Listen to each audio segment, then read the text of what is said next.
It's odd to me that if you think everybody sets goals in their life, business, you want to lose weight, exercise more, you want to quit smoking, get rid of bad habits, look better, be more beautiful, slimmer, sexier, all this stuff. But you never say, this year I want to improve my sex life. This year I want to make my sex life a priority. Welcome to Normalizing Non-Monogamy, the podcast where we interview incredible people from across the entire spectrum of non-monogamy to hear their fascinating stories. We strive to bring guests on the show who have a healthy approach to non-monogamy. However, it's important to remember that everyone does it a little bit differently, and the views and opinions expressed by our guests do not necessarily reflect our own. Additionally, we produce this show for entertainment purposes only. Please be aware that we aren't doctors or therapists. Consult a medical professional for anything regarding your health that you might learn about on the show. Enjoy! Welcome to episode 228. We're Finn and Emma, and today we have an interview with Layla. She is the host of the Curious Girl Diaries podcast, which she started to document her journey reinventing herself after not having sex for 3.5 years and then making a plan to change that. Yeah, she came up with a 1-year plan and a bucket list, and we talk about the bucket list and all of the things that were on the list and some of them that are still on the list and how she went about crossing them off. And yeah, like Emma said, it was, or I think I said, I don't know, it was over 10 seconds ago, so I don't remember. But it was a 1-year plan that has been going on now for 6 years. And it's super exciting and it's super amazing, like where she has come throughout this journey. And we're really excited to share the story. So thank you, Layla, for coming on, for reaching out, and for sharing everything you do with us and with your listeners. Yes, and she also mentions that she's working on a course. It's not quite ready yet. It's almost out there. But if you're interested in being the first to know, go to our website, which is in the show notes and in your podcast player, and go sign up for her mailing list. You'll be the first to be notified when it's available. And links will be available on our website as soon as it's published, which you can find at normalizingnonmonogamy.com and then click on the podcast tab. Yes. The other thing we wanted to mention really quick about this interview is there is a point at which it sounds like Emma is laughing at Layla. I swear I'm not. Because, as we said, there are some things on the bucket list that didn't get crossed off. And when we're talking about one of those, Emma chuckles. What you can't hear is Layla is also laughing and I'm laughing. We're all laughing together. But I'm just the only one audibly laughing. Right. So this is just a quick disclaimer. We weren't laughing at Layla. Well, particularly Emma wasn't laughing at Layla. I swear I wasn't. So that is one thing we wanted to make clear. The other thing we wanted to say is that we actually got invited to go onto Layla's podcast as well. That will be publishing in a few weeks. And as soon as that is out, we will let everybody know and we'll add links to the show notes as well. So we're excited for that. Thank you, Layla, in advance for having us on. It was a great conversation and we're super excited. Just spoiler alert, it's coming out and it's going to be awesome. Yes. Before we jump into Layla's interview here, we have a few quick announcements. First, a quick thank you and huge thank you. It shouldn't be quick. It's a really big thank you to our entire Patreon community. We're so grateful for all of you. If you're out there looking for like-minded people, we highly encourage you to check out our Patreon. We have an ongoing MeWe chat, monthly Q&A calls, men's groups, and women's group calls. Actually, the men's group call is tonight. That's March 23rd. And the women's group call is next week. And if you miss those, we'll have them again in April. For more information, go check out our website, normalizingnonmonogamy.com, and click on the Patreon button. If you're not up for that huge commitment of joining Patreon. Huge commitment. Wow. Sarcasm. Not sarcastic at all. We have other virtual events that Sorry. That didn't mean to come across that. We have other virtual events that you do not need to be a member of the Patreon community to join. But my point, let me just clarify. My point is that it's like you can try out the Patreon and you can cancel at any time. So it's like it's not a huge commitment. Yeah, it's a 24-month contract with a $5,000 cancellation fee, right? Oh, yeah. Don't tell people that. It'll scare them away. So anyway, if you don't want the commitment that Emma just scared you away from, we have other virtual events that are not part of the Patreon community. The first one that we have coming up in April, it's actually going to be in April because we already did the March ones. We have a virtual trivia on April 22nd. We've partnered with Sporkle Trivia, which they do bar trivia, and our host is amazing. She is non-monogamous herself and decided this month she's going to create a special themed sex and relationship trivia for us. So you're going to want to check that out. The other one we have is the day after. We have a virtual meet and greet, which we've been doing for like 2 years now. Yeah, we've done a lot of them. Crazy. So you want to check both of those out, and the links to sign up for both of those are on our website, normalizingnonmonogamy.com. Click on the community events tab, and you'll find all of the information about both of them. And while you're there, you'll also find information about our upcoming in-person events this week, like tomorrow and Saturday. We have 2 events in San Francisco Bay Area, California, a meet and greet and a pole dance class. Come check them out. We'd love to meet you. And next week, we actually have 2 events in San Diego, a meet and greet and also a play party, which is an improv event in the park. A different type of play. Yes. The art of play. Yes. With somebody we met at a conference a couple of years ago, and it's going to be amazing. We're super excited about those. To learn more, head over again to our website, normalizingnonmonogamy.com. Click on the community events tab, and you will find the information there for the in-person and virtual events and Patreon. Yes. And while you're there, please reach out to us. You'll find the contact us button on the website. We'd love to hear from you if you want to come on the show, if you want to give us feedback. Just send us an email. We'll get back to you as soon as we can. Yes. And with that, let's head over and talk to Layla, and we'll see everybody on the other side. Let's go. Welcome to the podcast, Layla. We're super excited to have you here. We're excited to hear more about your story and get your story is already out there, but we're excited to get it out there for our people, our listeners, Right. and hopefully send some new listeners your way. So welcome. Thank you for being here. Thank you so much for having me. I'm super excited. I've already, sort of like scoped your stuff and, and your social media and stalked you guys a little bit. So I'm I'm super interested in you too. So I think this will be a fun episode. Awesome. Well, thank you for stalking us. We don't even get offended by that anymore. I don't do it in private. I'll just tell you. Yeah. All right. Yeah, right? Excellent. Excellent. Honesty. I take the creepiness out of it. Right. Yeah. Yep. Exactly. Well, do you mind starting by just introducing yourself at whatever level you're comfortable with? Sure, absolutely. My name's Layla. I also have a podcast, Curious Girl Diaries. It all kind of started back, about 6 years ago, where I had found myself in a situation where I was 3.5 years without any sex. And I just kind of woke up one day and said, what the fuck am I doing? So I do swear. So if you want me to tone it down, you can let me know. Nope. Tone it up. It's totally fine. It's totally fine.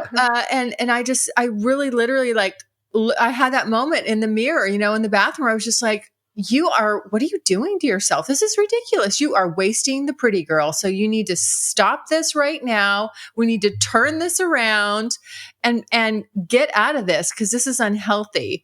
And so very quickly I just took kind of my business know-how and I attacked my dry spell problem the same way I would any sort of a business problem where I'm like, well, we got to measure and manage and have a plan and work our plan. And I did that. And literally within 10 days, I was, having sex with somebody, basically a stranger, someone I had just met about a week before. And from there, I decided that I really wanted to have fun with it and make it kind of a project. And so I created a sex bucket list and I devoted a year to kind of, I don't want to say going crazy, but just knocking things off my sex bucket list, exploring all the things that, I really wanted to, that I found erotic, exciting, hot. Didn't matter what it was, I was just going to go for it, be open-minded, see where it took me, find out who I was at the end of this year trial. But my assumption at the time was that I was just going to plop right back into my normal life as I knew it, back to vanilla. And that was going to be that, I was just going to wash my hands of it and off, that would be it. Well, here I am 6 years later. So obviously it stuck. But along the way, too, I decided that I wanted to document everything. So, hence the podcast. I did start with a blog. I thought I was going to be a blogger and then do a podcast just kind of talking about sexy things and blog about my actual sexual encounters through the blog. But as it turns out, that was very painful year one to try to make myself blog because I feel like I'm a terrible writer and I do feel like I have the gift of gab. So I just said, screw it. I'm going to go with, we're just, it's all going to be verbal here. We're just going to document everything through the podcast. So Yeah. We can understand that. yeah. Solid choice. We may have done something similar with a separate project one time. We're like, we're gonna do a travel blog, and then nope, that went out the window after like 2 posts that take like 3 weeks to write. Totally. And you're like, no. When you just don't have the gift of writing, sometimes it's hard. I do not. And you know who I actually who inspired me on the blog was a girl. I don't know if you're familiar with her, Girl on the Net. She was really my whole inspiration for this. Okay, well, she's in the UK. She's an amazing writer and just has, I think, about 10 years worth of wonderfully written stories. And she documented her sex life. And anyway, and I just thought, well, that's my inspiration right there. You know, I'm gonna write like her. Nope. No, not anywhere close. So I was feeling very self-conscious about it, but have no problem with my potty mouth describing to everybody, you know, in explicit detail about every encounter and all the fun I was having. And so the podcasting just seemed like a much better fit for me. Yeah. For and sure. it sounds like it's worked out pretty well. It has definitely. It's been a lot of fun. Yeah. Awesome. Well, so what happened? First of all, what happened that kind of sent you into a 3.5 year dry spell? And then what happened that morning you woke up? Like you kind of said, you just kind of like woke up one morning, but like, was there any sort of lead up to that? I think yes. So what led to that? It really wasn't intentional. It's just that I'm very type A and I've always been an entrepreneur my whole life. And so I was just really, really had my head down, working really hard in my business, was doing very well. And I can just get hyper focused but I really loved what I did. And that almost kind of became like my lover. It was like my porn. Like I could sit up late at night at my desk, you know, doing what I was doing, working because I loved it so much. You know, it's like I had to look, you know, I just had to look at it and be involved and do it. And then I kind of started realizing, you know, I don't know if this is really healthy, but anytime someone would try to ask me out or want to get something going or, you know, I had zero interest because my belief at the time was, no, that's going to take away from what, you know, my focus, and that would be bad. And I don't want to do that. And so by accident, you know, years start piling on. And then I think the catalyst for changing it was just being around a lot of my friends and seeing them involved with their partners and in relationships and starting to notice, you know, the intimacy and the physicality, the subtle stuff, not watching them doing anything, but just, you know, just seeing that stuff. And I kind of, it just sort of, I don't know, it awoke something buried deep inside me. I was like, you know what am I doing? Like, this is crazy. And I don't want to like poke my head up and be an old lady and be going, oh shit. You know, like that ship has sailed. Like, what did I do? So yeah, I just kind of snapped out of it. It was like, I don't know. It was like being in a little fog, a little celibacy fog. Yeah, I can totally get that. You get hyper focused and the rest of the world sort of falls away for sure. Yeah, for sure. So you mentioned that how you kind of came out of that in the first encounter, the first week, but how did that go over, I guess, the first couple of months and your explorations? Yeah.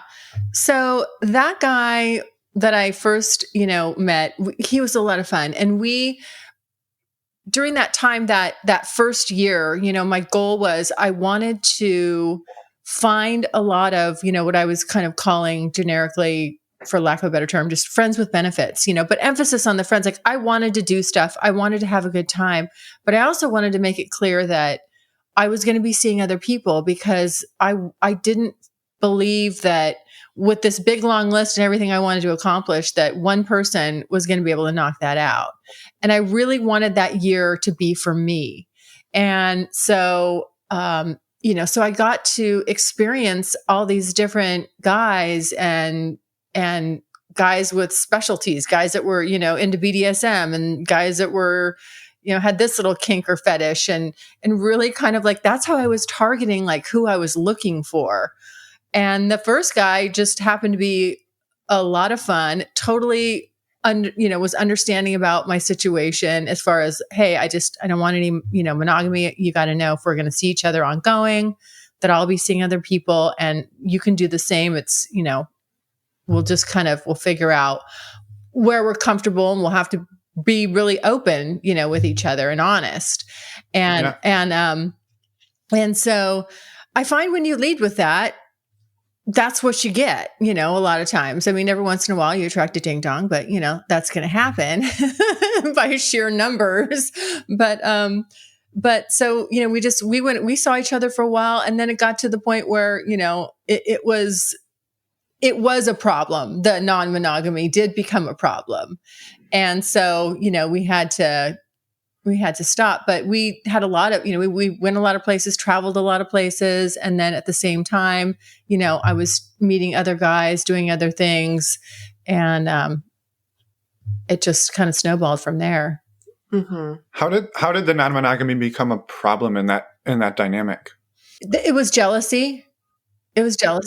And I don't know that he had ever, he's just, he's a real, very, just very attractive, kind of alpha type guy. And I don't think he was used to a female being, and again, I hope I'm not reading it wrong, but when I say like that empowered, that says, hey, you can do your thing and I'll do mine.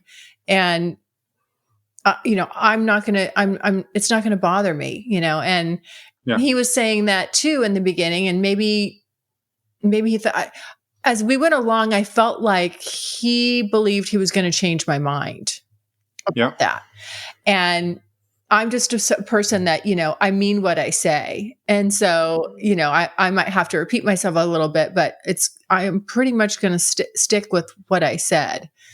Sure. And so once that little tension started to build, that where he could tell, okay, well, she's not responding this way, so maybe I'll try to get her attention this way and this way. And it just got a little, odd, to the point where he wanted to like look in my phone and read my text messages with other guys. And I was just like, you have run yourself off in the ditch. That's, like, this isn't going to work. So, and I now, with the experience that I have, I look at this stuff and I say, the emotions that come up when you're this open, when you're free to be this open, aren't bad. It's not that being jealous is bad. I don't think even jealousy is a bad word. I don't think it's a bad thing. I think it's natural if you care about someone, but it's the way you handle it. That's what, that's what turns things funky. So, for sure. For sure. Yeah. I have a question about your bucket list, because I will say one conversation that Emma and I have had for many years is like, I'll often be like, hey, and this was, I would say earlier on, would be like, hey, I'm interested in this. Like, what types of things are you interested in? And a lot of times she's like, well, I don't know. I just don't even think about it. I'm so busy with work. So like, I think, correct me if I'm wrong, but for you to sit down and create a lengthy bucket list, or we've talked to other people who they're just like, I don't even know. I don't even know what exists. So I don't even know what to put on this list. But you kind of show up coming out of a 3.5-year dry spell, and you're like, here's my list. I've got this list. So like how big was the list? And like, where did the inspiration for the items on the list come from? Yeah. Well, so it's funny that you say that this is a problem, because I think it is a problem. I'm actually just building a little free course for people. I hopefully will have it out in a couple of weeks, just so that I can help them do like exactly what I did. Like, here's where I got all my inspiration, because really it's not that hard. But at that point I was really kind of ground zero. So I was just like, nothing was appealing to me sexually at that time. Right. And so I had to, where I really got a lot of inspiration was from, Pornhub and YouPorn, and just follow me on this. I looked at like they're great with data. So you can go and find out kind of what the top searches are, what people are searching for, or even if you don't have to watch any porn, you can just put in a category, a name, start typing, and then you'll see like other things, subcategories come in below it. And it's really kind of like a brainstorming session, where you just go, oh, well, that sounds interesting. That sounds interesting. So if anything was kind of interesting at all, if I didn't go, ew, then it was like, okay, just put it on there. Just make a big, and then from there I started massaging that big list. And then I was doing a little more research, a little more visual, like, let's see what this is all about. Is that hot?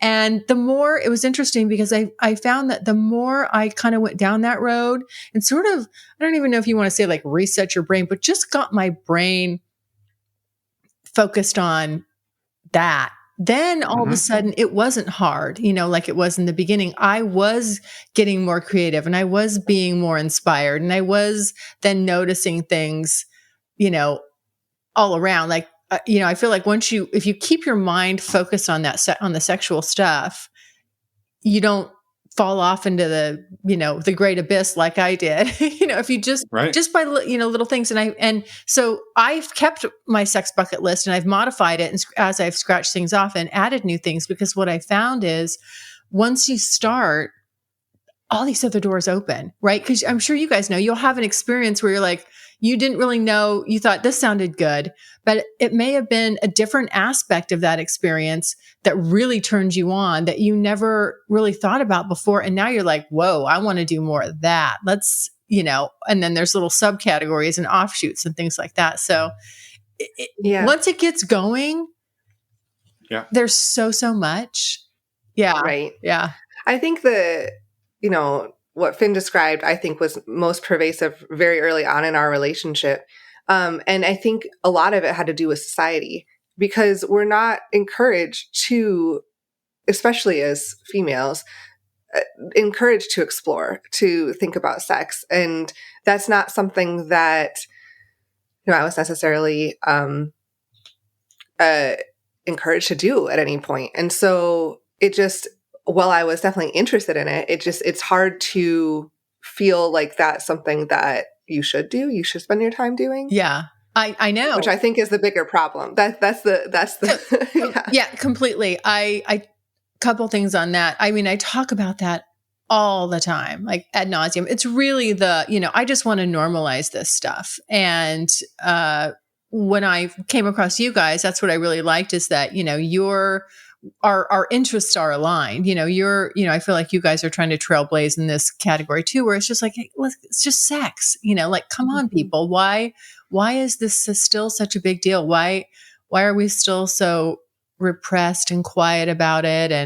And I just sort of changed, I just decided that fuck it, I'm not going to be quiet about it or repressed anymore. And, I am going to take charge in the bedroom if I feel like I need to, or I will try out being submissive with a dominant man. And, just all this stuff that people think, oh, that's weird. That's, anything that it doesn't have to do with vanilla, just gets labeled weird. And even the vanilla stuff, it's like, well, we shouldn't really talk about it. And I'm like, why not? It's odd to me that if you think everybody sets goals in their life, business, you want to lose weight, exercise more, you want to quit smoking, get rid of bad habits, look better, be more beautiful, slimmer, sexier, all this stuff. But you never say, this year I want to improve my sex life. This year I want to make my sex life a priority. And it just struck me that was odd because we're such sexual beings. I mean, it's such an important part of our lives. It's only the reason we're still here on this planet after all this time. Right. Right. So I thought, okay, well, I just got to turn this around, and, so I'm with you. It takes effort and intention. Absolutely. And I think that's the thing that people, at first it may seem like a little bit of a turnoff, like, oh, do I really have to work at it? Yes, you do. Get over it. But it's very rewarding. Just put a little effort in there and trust me, it really builds on itself. That's what I found. So once you start priming the pump, you're kind of, I don't know, you're always on, it's not hard. I don't get shut off anymore like I used to. I can certainly have my times where I'm like, oh, I'm more focused on this, but it doesn't take much. And I'm like, oh yeah. All right. Yeah. Yeah. Are there any items on the list still that were part of the original list that like you haven't in like the last 6.5 years, you haven't been able to Yes. Yeah? I'm going to tell the truth right now and shame the devil. The one that this is my Achilles heel, and I'm so not embarrassed about it, but it's driving me bonkers. And I don't know why. And if anybody that's listened to my podcast from like, I always tell people start from the beginning because it's been this whole journey with me and my own growth through it and relationships important relationships, heartbreak, all this, things that have come and gone. And the one thing I cannot do, I haven't done yet which is so stupid, a threesome. of any flavor? Of any flavor. Of all the crazy stuff I have done, I've had my fist in a guy's ass, but I can't have a threesome. What is wrong with me? That's like running before you walk, Right. You'll get there. And when it happens, it'll be totally worth the wait. Well, wait, so have foursomes or moresomes happened and just like No. 3 is the unlucky number? No, it's never been beyond a twosome. Okay. In any capacity. And I don't know. I've tried, and every year I say, this is the year. And so again, I'm like, this is the year, but I do actually have some really good opportunities. So and I'm feeling more comfortable with it. I don't know if it was that I was uncomfortable or I would nitpick. I would nitpick one person or the other, it seems like.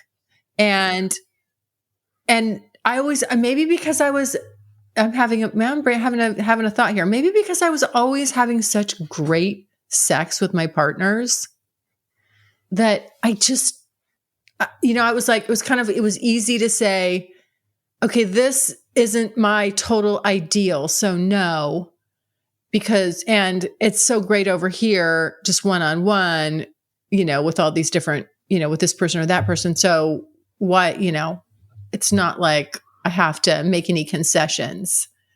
Yeah. Yeah. If it's already great, then why? So in some ways, like why run the risk of like bringing somebody else or multiple other people in and throwing the whole thing off? Yeah. I do have an interesting story though, because I was with a guy that really, we had a lot of fun. We went to sex parties and just, I called him BE. I called him, every guy I give, I do everything anonymously, and every guy I give them a nickname, and his was BE, which is the boyfriend experience.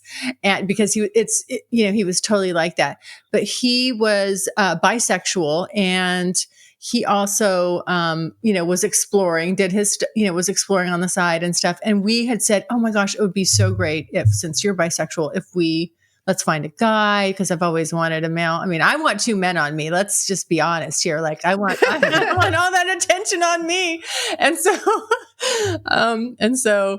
I was like, this will be great. And then we ended up meeting this couple that was really, just beautiful, like a beautiful couple. And I thought, okay, let's do, we were kind of flirting and all that. And I thought, okay, we're going to go with them. And then when we made he said, let's make a plan. And I said, could you do it this time? And I'm like, you know what? I'm not available. Why don't you go ahead?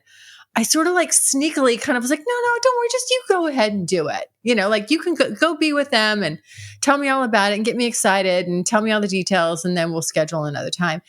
And I just never, he did do that, and it was hot to hear about it. And I loved getting all the details, but, I don't know. I just couldn't do it. And so that didn't work out. And then I just kept kind of trying along the way. And every time somebody would get me to that point, I'd find an excuse not to. well, she's hot, but he's not, or, like I was, I don't, it's maybe I'm being too picky. Maybe, you guys have some advice for me on that. I don't know. Like, do you have to be equally attracted to both people? My advice is actually to do exactly what you're doing. Be picky, because part of our problem early on was you kind of get into this mindset that like, well, this could happen tonight, but it might never ever happen again. So like, well, we should just go for it, power through. It doesn't matter if somebody's taking one for the team or it's uncomfortable. And then we would find ourselves in some really uncomfortable situations that we wish we hadn't gone through with.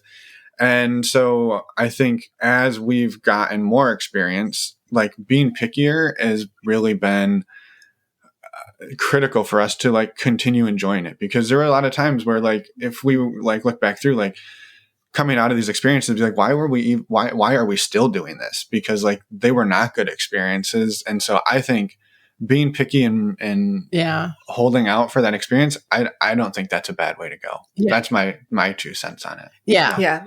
That'd be my advice as well. Is just, it's okay to wait. And I mean, at the same time, I can also understand where it just maybe causes some anxiety. And so it's easy to keep pushing off. Yeah. And so I think if the opportunity presents itself, really just evaluate, like, am I pushing this off because I'm scared and like it makes me a little anxious and I'm nervous, or is it because I really don't want to do it? And asking yourself that question can be helpful too. Yeah. I mean, I think there's a little bit of anxiety in there. I don't think it's that I don't want to do it. I also think there's a little bit of fear, like, what if I flop at it? There's a lot to coordinate.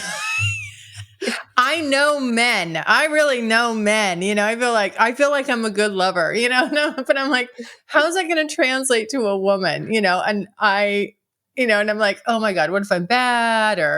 And I don't really know if I want to go down on her. And, I mean, I think initially I'm like, no, but she can do it to me. Of course, I'm like being selfish. And I'm like, please let's have all the attention on me the first time, please, so I can have my ideal experience. I think another important piece of advice too is, if you do, decide to do this at any point, make sure expectations are set up front. Yeah. So that's like such a big game changer, so that, hey, I'm nervous about this. I put the awkward out there. Yeah. Because it is going to be awkward. There's really no way around that. There's going to be awkward moments, and calling them out and saying like, okay, well, I'm not sure about this, or I'm a little nervous about that, or I want to do this, and having those conversations ahead of time make them go so much smoother than not having those. Yes. Yeah, for sure. Yeah. I think I agree with that for sure. And so part of your bucket list, or maybe was part of the bucket list, but you haven't explored necessarily your sexuality with women or other genders other than male. Is that, did I catch that correct? That is correct. Yeah. I totally would love to. Like, I just haven't, it's all hot and erotic to me. Like when I can watch that porn and I can or just play something in my mind and have it be a big turn on. I just haven't been able to bring it to light yet. Yeah. Yeah. Hey, it's only 6 years in. You got plenty of time. I know, but I feel like I wasted 3.5 years. So I'm just like, maybe that's part of my pressure. It's just like, geez, you were burning daylight, girl. You need to get after it. But yeah. I'm curious. So you kind of, when you stopped your 3.5 year dry spell and kind of jumped into dating, you were upfront about being non-monogamous. Had you been non-monogamous before your 3.5 year dry spell? Or when did you kind of learn about that? Well, let me think about that. I'm saying when I was in a relationship with someone, I was always monogamous. And it never even came up to not be. When I was dating, when I'd have just stints of dating casually, then, I don't know if since you're not in a relationship with somebody, would you consider that non-monogamous? I don't really know where the line is, but I was always open with guys I was just casually dating that, hey, you can do what you want and I can do what I want. And I always, if I wasn't set on one person, I always just found that worked well for me. And I didn't have a problem with it. I think, that would be back then it might just be more like people just didn't talk about it as much, but I always felt like, no, I'm going to tell you what's going on, that way we don't have to have any awkward conversations. And, I back then, I found when I was in my, this would have been in my 20s. I just found like that was really guys, it was kind of shocking to them because it felt like that was their sort of secret game plan that's how they operated, but they weren't upfront about it. And then when you were upfront about it, they kind of didn't know what to do with that. It was like, oh, okay. And then they really, then they were really interested, it seemed like. And I wouldn't say, I don't even know if it's because they really liked me or just, they were like, how can it be? Like that she's not falling all over herself to just be with me. Like, like everyone else is trying to lock it down. And she's just like, nope, let's just have a good time. And and we'll see each other when we can. And you can be Wednesday guy or whatever. And so throughout the 6 years, have you found yourself in a situation where you're like, this experiment's gone on long enough. I found the one, and we're going to sort of lock this down and end it and just sort of. You mean be monogamous? Yeah, be monogamous with this person, and we're gonna go on this journey together now. Oh, I have had that happen with partners. Yeah. Mm-hmm. But except that I now know, my assumption in the beginning was I was going to do this for a year and then I would just return to the person I was before. But that person really just doesn't exist anymore. I mean, there's so much that, like I've changed and grown and my mind's expanded and I'm like, oh, this, just everything that it's taught me has been amazing. And I now know that my preference would be in a relationship would be to be non-monogamous. And, and I do have one partner that, I think I'll probably end up with, but he's totally fine with, he likes it, he's into it. And he doesn't go out and really do anything on the side, which he can. But it's a big turn on for him. And we have a little bit of an age difference. He's a little bit older. So I don't know. He really, it's interesting to understand when somebody really cares about you that they want what's best for you. So it makes him happy, that I'm happy or that I can go out and have great sex and he doesn't bother him that I have other relationships. It's just like, you reserve the love relationship for one, that one person, that's like your primary. And, and the rest can be really great relationships with great people. It's just, you kind of have one person that's the one. Yeah. Do you mind describing kind of what your relationship structure is right now, just to kind of provide context? Okay. So right now I moved from California to Florida back in the summer. And I really kind of threw a wrench into one of my big long-term relationships. And we're just trying to we're sorting it out. I'm enjoying kind of the being here and the, and the break. And so I'm definitely just single, footloose, fancy free, and up for having, I'm really open. I guess that's the thing. Like, I used to say, like, if I had a nickel for every time I said, I will never, and I've got it recorded on my podcast. Now I laugh because I'm like, well, shit, how many times have you said, I won't do this, or I don't like that, or not? And then it turns out it'll end up being my favorite thing. So, one of the things learned from this whole experience is just like, just stay open-minded. You don't really know. I mean, and I'm open to all, I'm really open to all things, relationships, however casual or however serious, I'm not scared by anything. And I won't ever feel like, I don't think I'll ever feel like I'm pigeonholed, like people say, I don't want to get locked down or that kind of thing. I'm like, well, if you're with the right person and you're allowed to explore together and separately or whatever you two agree on, then you should never feel like that. Yeah. Mm-hmm. Yeah. Yeah.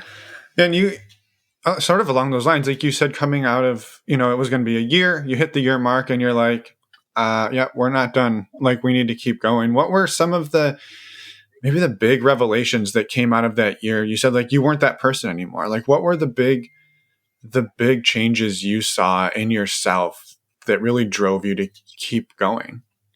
I had said, like I said at the start here, when one door opens, there's like 10 more behind it. When I finished that year, I just realized like, holy shit, I have just scratched the surface. There's so many more things I want to experience and try. And I had these ongoing relationships at that point that, I didn't want to give up, and I wanted like, let's just ride the wheels off this thing. Let's see how far we can go with it. And also the podcast too, because I was telling people, after a year, I'm going to shut it down. But then it really caught on. People were like, don't, like, we want you to keep, please keep stimulating us with your stories. So I wanted to keep going with it. And as long as I'm enjoying it and have a good time with it and getting something out of it, then I'll just keep, going. I mean, I assume I assume at this point, my, desire for fun, interesting, non-vanilla sex with multiple partners is going to continue. It's stuck. Yeah. It's pretty much stuck, but, I'd always like to have the option, to do that. I wouldn't want to be, I'd have a hard time settling with someone that said, this could never be a part of our relationship. Cause I just don't, for me, I don't know how realistic that is anymore. It's strange because it's really strange. And I know a lot of people that are monogamous cannot fathom this. And it just, when you are with the right person, it just doesn't take away from, it's not detrimental to what you have. And I think that's the big perception, like everybody's feeling like you got to hold on so tight, but you end up strangling each other, and, yeah.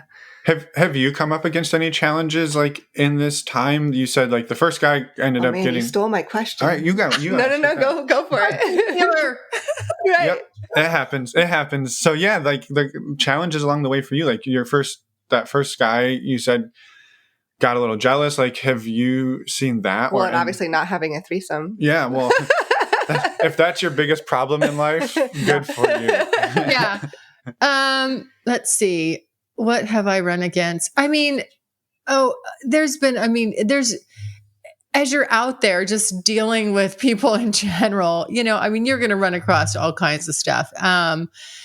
People not being honest about their circumstances. I had a guy that said he was single. He was not, just that kind of stuff.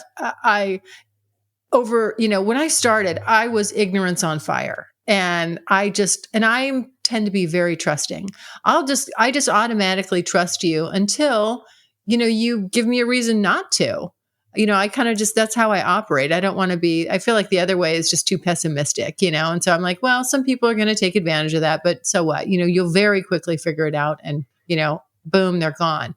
And then so, the jealousy that coming up,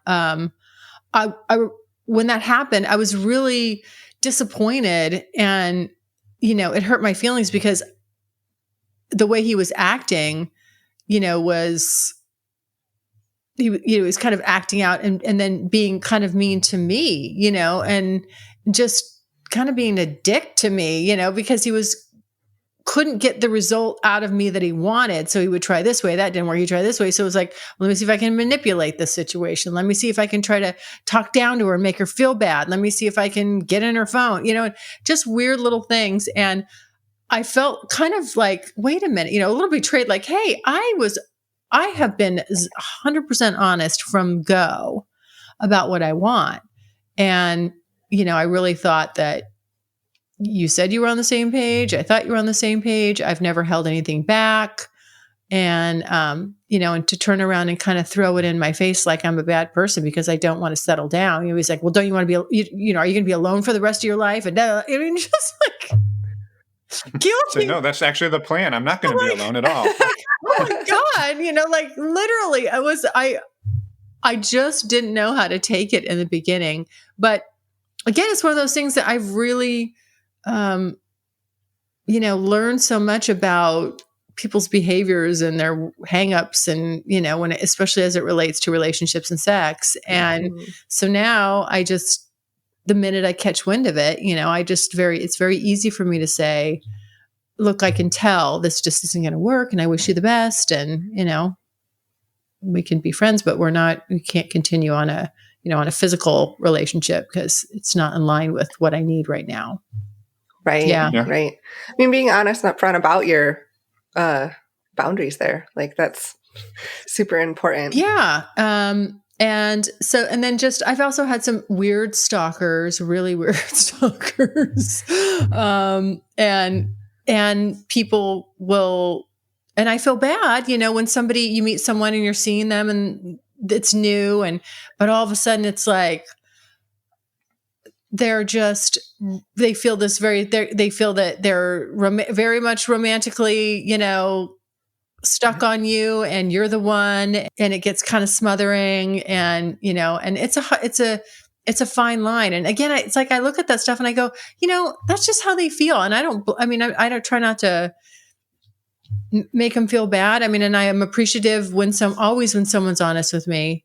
And so you just have to be really good at, again, sticking firm with knowing what your boundaries are and really honoring those. Cause it would be easy to say, well, okay, well, maybe I could just try. Let's just try it. Let's just try being in a relationship or whatever. When you already knew, you said going into it, that's not what you wanted. So, right. Yeah. Yeah. Yeah. As you've navigated, I guess the last 6.5 years or however long it's been, how have you kept yourself physically and sexually safe throughout that journey? Yeah, good question. I definitely, again, first of all, communication. You have to trust that the other person, we have to use protection. We have to use, we have to be as smart about it as we can. Also, with that being said, there's really, unless you're going to abstain, there's nothing that's 100% effective. So that's just something, but everybody that has sex, has to realialize that. So, you have to evaluate your own risk level. Correct. And tolerance. You have to be, and again, if you can't communicate, this is one area you don't want to not be able to communicate with. And, I did just, I'll tell this story. I think it was year one. It might've been year two. I think it was year one. I did an episode, I called it Ugly Fucking. And what had happened was, it's common for guys to kind of like catfish, women, you hear about women doing it, but guys do it a lot too. And I have, when I'm meeting people and, especially on the internet, I have a kind of a safety protocol standards that I follow. And the one time that I broke from that, I totally regretted it. And I talked about it on the show because I wanted to, have it be a warning to people. I usually like to talk to somebody on the phone, hear their voice, or, and then meet them for just, for a coffee or something casual where there's no expectation that meeting is going to lead to sex. It's just, let's just show up. Let's just see if there's chemistry. I don't expect anything from you. You don't expect anything from me. If we don't like each other, no big deal. And then if we do, from there, we just kind of decide what the next step is. And, And so that's kind of like my qualification process. And it's worked really well. Well, the one time I deviated from that, I ended up talking to this guy for a long time. He said he was a doctor, blah, blah, blah, all this stuff. And then I went straight to, meeting him for a sexual encounter. And it was in a hotel and, the door closed and it was like, he did not look like it was him, but he was older than he said he was. And I also noticed he had an old iPhone. I'm like, no, doctors do not have old, outdated iPhones. No, they do not. I'm sorry, because they use their phones when they're in the hospital and they have to have like the most current technology because they have a lot of also hospital software and things like that, patient stuff on there. I'm like, oh no, this is wrong. And he was just on me and kissing me so fast. And I didn't want to hurt his feelings. And so I sat there and I was put in this awkward situation and I was, kissing him and then we're on the bed and, and then he's going down on me. I'm like, okay, well, you can do that. I'm like, because I don't have to see your face. And he actually was decent at it. But then he jumped up and tried to just, put his dick inside me and he didn't have a condom on. I was like, wait a minute. I was like, whoa, whoa, whoa. And so, I made him put one on. Well, I got an STD from him. So, fortunately, I was able to take care of that with some medication, with some penicillin or whatever. But it was like, that's the first time that's ever happened. I've never had, I was like, up to that point in my life, I'd never had an STD. And it was really sobering, for on so many levels for why, you really have to, again, be solid in who you are. And if someone doesn't want to follow the protocol that you're comfortable with, don't let them talk their way around it because there's just not anything good waiting for you on the other side of it. Yeah. Yeah. You have to be confident and you have to speak up even when even in situations when it's hard. I know. And so I felt really kind of ashamed of myself. Like, oh my God, like, cause I am a very, strong, I'm like a pit bull in panties when it comes to business and stuff like that. I don't take any crap and I have no problem just putting that hat on. But there's something about, I think there's still also a lot of, female tendencies to to acquiesce and just be accommodating. And even when and it seems like you counterintuitive, like you wouldn't do it in that moment where you didn't want to hurt somebody's feelings. But literally I was like, well, okay, I guess I'll just have sex with this guy, get it over with and get out of here, and it's awful, and I'm like, that's why I did the episode. That's why I was like, I'm going to call myself out on this. This is not going to happen again. And I hope that it helps someone else, if they find themselves in that moment or pick up on the early warning signs. If someone's pushing around what you're comfortable in before you even meet, no, that's just a big no. Yeah. Mm-hmm. Yeah. Well, thank you. I mean, first, I'm so sorry that that happened. That's not a fun way. That's super scary. I know.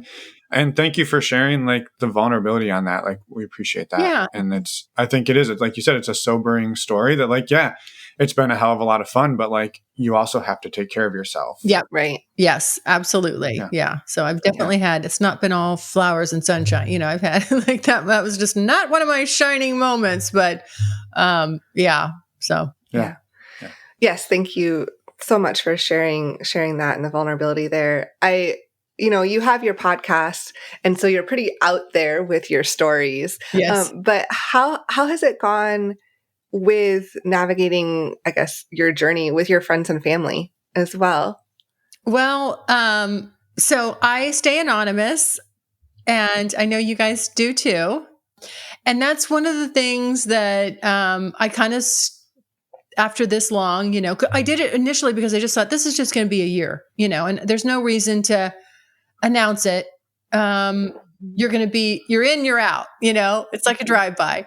But now it's really it's a part of my life. And so the people that are closest to me know, and I hope they don't, it's a little embarrassing when I think oh my God, as somebody that like, as a good girlfriend of mine listening to me talk about, the dildo I used or how this guy really gave it to me. It's easier when you're just talking to random people out there in the world, and they don't know you and you don't know them. But I think about, I struggle with them now. Am I part of the problem? Because, my big bugaboo is, why is this such a big deal? And why shouldn't I be able to talk about this? And why shouldn't I be able to show my face and who I am? And why should I have to worry about backlash because I am sex positive? Mm-hmm. But the truth is I do, because I'm a realist, and I know what happens to people. And, yep. I have seen it firsthand. Somebody in my community who, not quite the same story. She had an OnlyFans, and, she got banned from our church, and I'm Catholic. I like going, I'm multifaceted. I can have a spiritual life and also a smoking hot sex life. Hey, I have the bandwidth. Okay. And, why should I be pigeonholed? But, and then the backlash that like her kids got, they kicked her kids out of the Catholic school because of it. And they didn't do anything wrong, but it's just like, it really kind of sobered me up to the fact that, well, you belong to different organizations, and when they're private, if you do anything that doesn't meet, that they don't like, or that they feel is a good reflection of them for any reason, you can be kicked out, And so I don't know. I'm struggling. I'm always on the fence with, do I just stop hiding with it? 'Cause it's really not that big of a deal, and it isn't.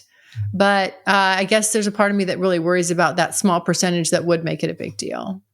Yeah. It's totally understandable. And we get that battle 100%. Yeah. It's baked into the name of our podcast, is to normalize it. And we keep a layer of anonymity. And so we understand that as well. Yeah.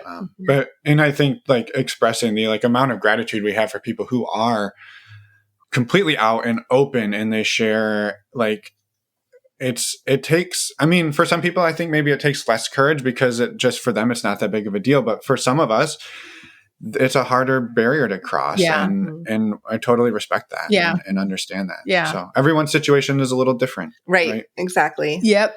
Totally. Yeah. And everyone can handle it however they want to. Yeah. So I don't want to like harp on the list, but I have a question about the list. Go for it. So, yes. So in terms of like, you kind of went through this, like just brainstorming, like we'll just throw a whole bunch of stuff at the list and see what happens. Was there anything on the list that you kind of put on there and you were like, I don't know, we'll put it on there. And then it like blew you away and you're like, yep, that's now like, that's going to be cemented in the list for forever, versus like something that you were like, I have to do this. This is going to be the most amazing thing ever. And you did it and you were like, well, that was a bit of a letdown. Yes. Yes to both. Okay. So the first thing I thought that was going to be, that I just thought, I'm just going to experiment with this. I just want to try it. I wasn't really like passionate about it. I just thought I'm going to do it because it's kind of in vogue right now. Let me try some BDSM. Mm-hmm. And I thought, I could do a little handcuffs, spanking, maybe a little slapping, whatever, bondage, and, but nothing, like I don't want to be beaten up or have any piercings or any, like it goes, talk about going down a big rabbit hole. There's so much into that. And, and I really misunderstood it. I didn't understand it. And then, so I found a guy that, I wanted somebody with experience to help kind of lead me through it, and show me some things. And, as it turns out, it is like, to be submissive with a good dominant is my absolute favorite thing ever. It's just blown doors off of anything and everything I've ever done. It's this crazy, crazy connection, the hyperstimulation. And I always thought, I'm a type A, I run my own ship, I'm not submissive at all. I really thought I was the opposite of that. And what I realized is, yes, that's outside of the bedroom. Yes. Inside of the bedroom, when I'm with a man, I want the man to be a man. Like, that's my big thing. And so I just, yes, it's the best. So that was something I never saw coming. And the relationship I ended up having with that person was amazing. Lasted 3.5 years, and just incredible. The one thing I thought that I'd really be into was, and I don't know why, but I just thought, I'm going to love this. I'll be in my element, was like going to sex parties.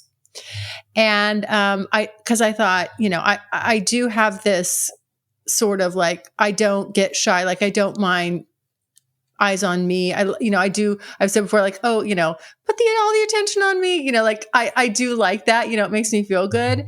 And so I just thought I'll love to go to these sex parties and with a partner and meet random people and touch and do whatever is comfortable. And this will be hot and exciting.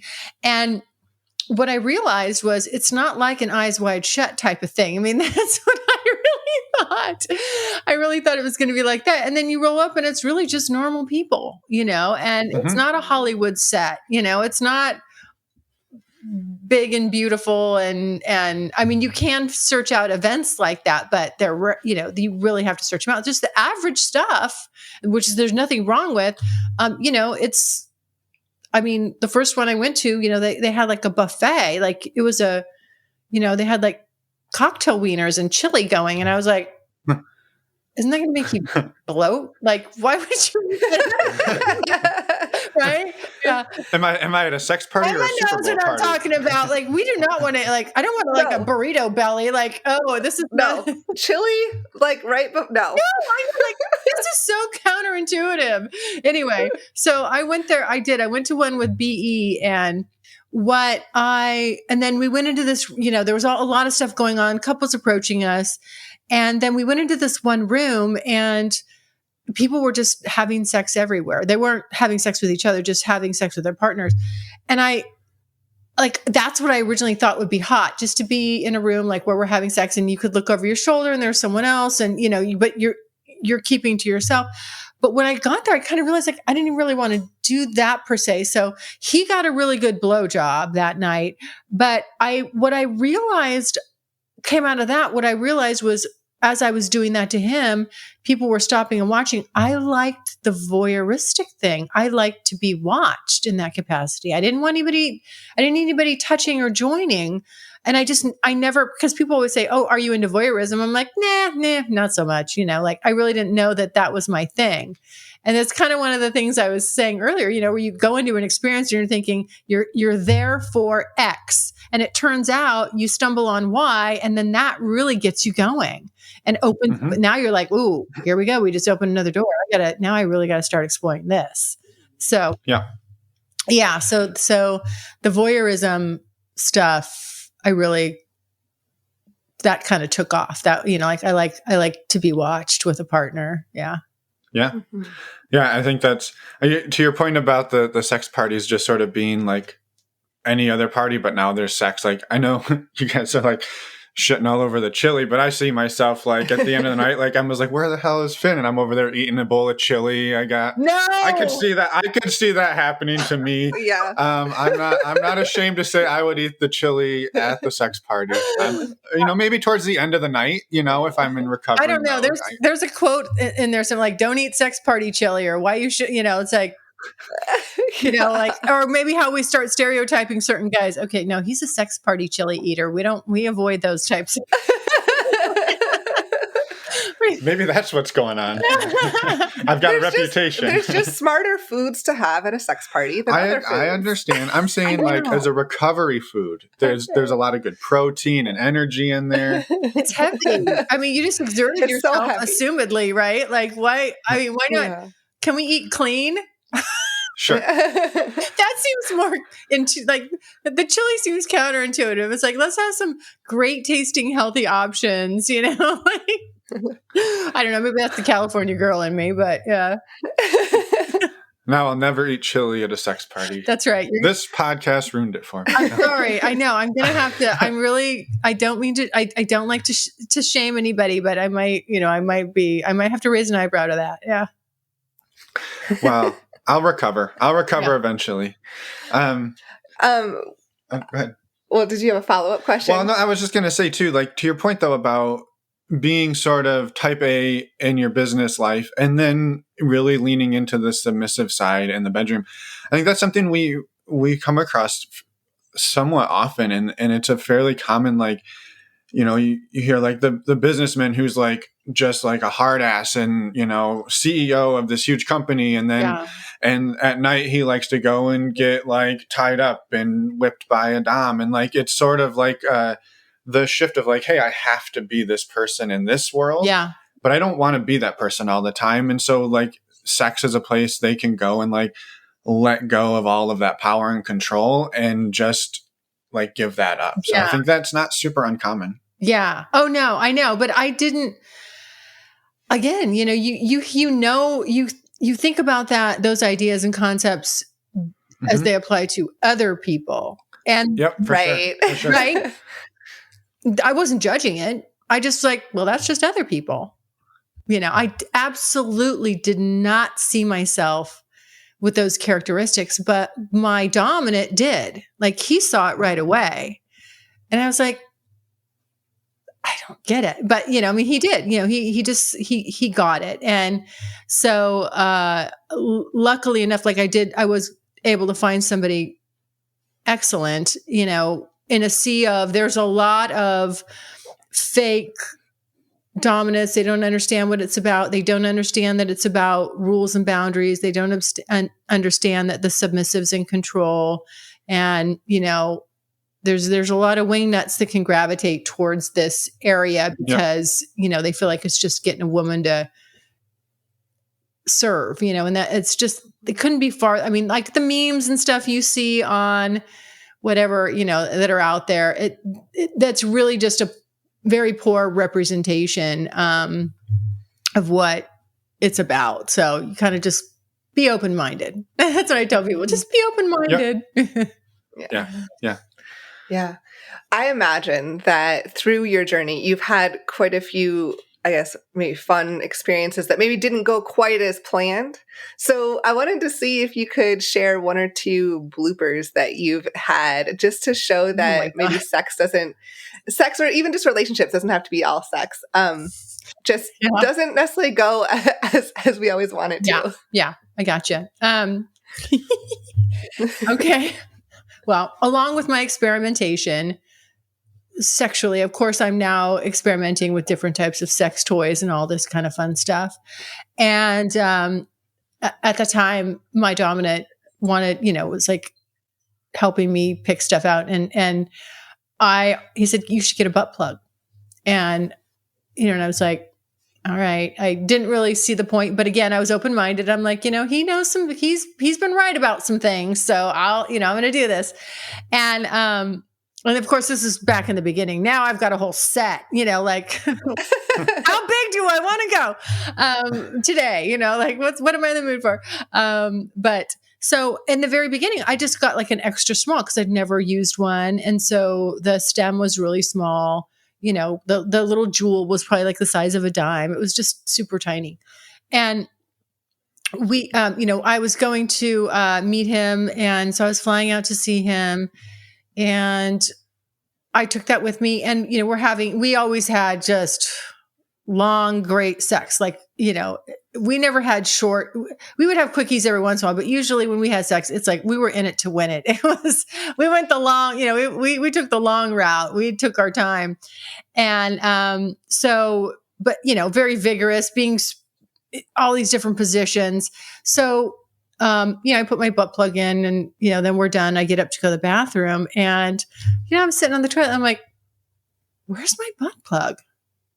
And I thought, did it come out? Because you're bent up, I mean, your legs are up, they're all over the place. And I thought, oh my God. And then I like reach around, it's stuck up inside me. And I'm going, oh, how am I going to get this out? How am I going to get this out? And it's a really odd angle, the way I was like sitting on the toilet trying to reach around. I couldn't quite hunch, like do like a gargoyle hunch over and try to get it from the front or reach around from the back. And I just couldn't get the leverage on. I could feel it, but I just couldn't get a hold of it. Like get my knuckles, I could get my fingertips, but not all the way to where I needed to go grab it. And I'm like, a few more seconds. I'm going to have to call him in a panic. Like, get this thing out of me. Well, I finally was able to, I don't know, somehow stretch. Thank you, yoga, like stretch just a little bit farther in a really awkward position and get it.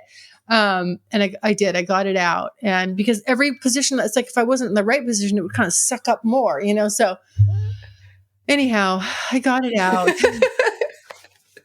And I was just like, okay, this one apparently now is too small. I no longer have a virgin anus. I have got to admit the truth, and it's time to size up. And so I got more careful about what I bought, making sure that the stem, and the jewel is big enough, like it's not going to get sucked up in there. So I wish somebody would have told me that. But, yeah. I had this image. I don't know if you're a Friends fan, but when Ross has to try to put the leather pants back on and he's sweating and he's in the bathroom and he's calling Joey and he's like, I can just see like it's stuck up in there. I can't get a hold of it. It won't come out. I didn't even he's in bed, in the other room. And I'm like, I didn't have a phone a friend. Like, who could I call right now discreetly to help me get a butt plug out of my butt? It's not supposed to be up in there, yeah. So that's amazing. Well, I'm glad you got it out. Yeah, I know. Me too. Thank goodness. I guess this is just how we do life now. I just have this thing in me. Oh God. I'm like, because could you imagine how embarrassing, like going to the ER? I'm sure they have. I'm sure they see it all the time. Oh yeah. But he would have been. He had long fingers. He would have been able to get it, but. I'm sure he could have gotten it, but I just wanted to avoid the humiliation. Like, okay. Cause he would have laughed. I mean, I would have not heard the end of it. So I told him after the fact, but I wouldn't have lived that down if he was the one retrieving it. So that's amazing. Yeah. Well, thank you for that. Yeah. And thank you for, all the conversation today. Like, we really appreciate it. And we wanted to give you an opportunity, first of all, like if there's anything we haven't asked you about that you wanted to talk about, and second, to tell us all a bit more about your podcast and the work you're doing. And I know you've sprinkled it in throughout, but give it a good plug. Yes. Too soon for plug jokes. Got it. Ba-boom. Okay. That's actually perfect timing. Okay. So yeah, guys, again, thank you for having me and introducing me to your wonderful audience. Thank you so much. I know it's like, when you bring someone on, it's kind of like you're introducing them to your family a little bit. Like these are your people. So I'm honored to be here. And just want to let everyone know if they want to reach out to me, they can find me at thecuriousgirldiaries.com. From there, you can do all kinds of fun stuff. You can follow me on social media. Just scroll down to the bottom of my homepage and all my links will be there. And if you like this episode or you have any specific questions for me, you can always leave me a voicemail. I love getting feedback from my listeners. Voicemail is my favorite way to do it. Like I said, I got the gift of gab. You can leave me a message up to 5 minutes. Just click on the pink tab on the right-hand side, let it rip, and I will usually get back to you personally within 72 hours. So it's kind of fun. We can have a conversation. And like I said, it's not yet completed, but within the next few weeks, I should have it's just a freebie little introductory course. So you can, if you want to know how to put a sex bucket list together, and I can, give you some good ideas on how I did it and where to go. And also there's kind of I'll leave a little teaser. There's like real specific ways to manipulate your search engine to come up and produce results that you didn't know were there. Like you think you're looking for something. And if you do this one thing and I show you in the video, then a bunch of different of the top most popular searches that relate to that will pop up. And so it just gives you even more ideas. So you don't have to, maybe if you've only got 3 keywords, from there, you'll probably get like 100 ideas. So, and you can just kind of start at it from that way. But Awesome. There you go. Well, thank you for all of that. And thank you for a lovely conversation as well today. We're excited to share your story on our platform and hopefully get you some more listeners too. Oh, yes. Yeah. Thank you. I have one quick disclaimer that I think like your strategy for finding these, like using the search engine on porn sites to like generate these ideas is fantastic. My only thought would be careful about when you click on it to be like, oh, what is this one? And then you watch a video, like those are porn people doing porn things. So your experience may be quite a bit different than what the porn people make it look like. Your disclaimer is porn's not real sex. Not necessarily all the time. It is not. But I think it's a fantastic way to get the ideas and then just be a little like, maybe watch 5 different videos and see if they're all like crazy. Like, or maybe porn doesn't always relay like what sex can be like in real life. That's true. Yeah. And as a side note, again, if any of your listeners want to check out my podcast, the Curious Girl Diaries podcast, which again, you can link to it on my site or any major syndicator of podcasts. I have a 3-part series that's come out where I've been interviewing a ex-porn star he was a porn star for 20 years. And we go into depth about, what porn really is and what it isn't. So, he's a very, very interesting, articulate, very wonderful to have on, and just lots of great insight about porn in general. And then of course, hot stuff, but the ins and outs of it. So if anybody wants to check that out, they're up on my site. Yeah, I think that's awesome. I'll check that out for sure. Cause I get fascinated by the behind the scenes stuff. Like what's really happening, right? Like this scene probably was, I've asked him. It looks, yes. Yeah. I love it. I'm excited for that. So thank you. You're welcome for that. Thank you for your work. And we can't wait to do it again. So have a fantastic day, Layla. Thank you. Thank you. Bye. And we're back. A huge thank you to Layla for coming on the show and sharing your story. We had a wonderful time talking to you and can't wait to get this out there. Also, a quick reminder, go check out Layla's podcast, the Curious Girls Diaries podcast, and all of her work. We will also be making an appearance on her podcast soon, so go check it out. Yes, and we just wanted to do one more quick reminder. If you're interested in community, head over to the website, click on the Patreon tab, and you will learn more about how to join the Patreon community. And you will see all of the dates and ways to sign up for our virtual and in-person events coming up in March and in April. Yes. Also, just a quick reminder, 2 events are this week. That's like this week, so go sign up. When is it? This week. This week? Just fly to San Francisco tomorrow, Thursday, March 24th, and come join us for a meet and greet, or on Saturday, on March 26th for the pole dance class. It's that easy. It's that easy. I'm so excited. Can you tell? I can tell. I've not seen excitement like this in a while.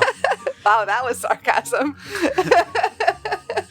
The other thing you can do while you're on our website, you can head over to the resources tab and you can see all of Emma and I's favorite resources for navigating non-monogamy. One of our favorites, our number one favorite way to get tested for STIs, and we've tried them all, folks. You were waiting for me to chime in, and then I didn't. And then you didn't. You just sat there. I'm going to leave that pause in there. So stdcheck.com. stdcheck.com is an affiliate partner of the podcast. So using the links does support the show financially. And so we are hugely grateful to anybody who does that. And you also, as the person who clicks on the links there, save $10, which makes the cost of a 10-panel test about $130. It is super fast. It is super easy. Again, this is how Emma and I have been getting tested for years. We love this service, and you get your results texted to you in your online portal, usually in about 24 to 36 hours, and it's awesome. Yes, so, it is badass. It is totally radical and tubular. So, again, if you want to check that out, there are links in your podcast player show notes or on our website, normalizingnonmonogamy.com. Just click on the resources tab and you will see them there. Yeah, go do it. Yeah, that's it for now. Next week, we have an interview with Evita. It's a fantastic conversation. Come back and check it out. And with that, anything else? I just want to say, for anybody still listening, thank you. For making it through. It is 12:30 in the morning on the day that this publishes. Yes. So we're hitting publish in like 1 minute. Yeah, we are. It's been a long day. It's been a long ass day. So thank you for bearing with us. And we did the best we could. And so if you're like, man, these people stink. Yes. Yes. Because we haven't showered. It's late. That's not true. We did shower. I was trying to cover up the fact of why we stink. It's been a long ass day. All right.